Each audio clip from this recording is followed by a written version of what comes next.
为了鼓励大家加运动，政府推出500块运动币，限量60万份，只要满16岁就会使去登记参加抽签。为今仔日开始，一直到2月初8，全面开放登记，按算2月12就会公布抽签的结果。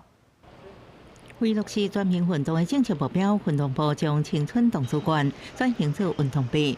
南湾16岁国民拢自家登记限量60万份，每份500块的运动币。2日开始，先用身份证上尾号码的分流登记，31开始全面开放登记。我们希望透过这一点点的鼓励，能够去引导我们的民众多做健康的行为，因为健康行为的调整跟改变，才是促进长久健康的一个最重要的关键。运动币除了用做运动看比赛，还可用买装备的用途。相关用抵用200块买运动衫甲用品，民众普遍认为运动币是好的政策，也可希望竞标用够增加。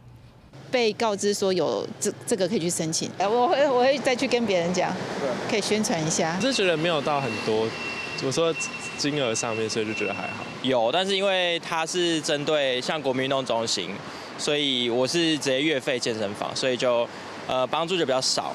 对运彩协会呼吁，运动币应该将运动彩券也纳入使用范围内底。运动部强调，运动币是为鼓励国民运动，引导民众加做健康的行为。买运动装备也能刺激内需，所以不将运彩纳入使用的范围内底。记者综合报道。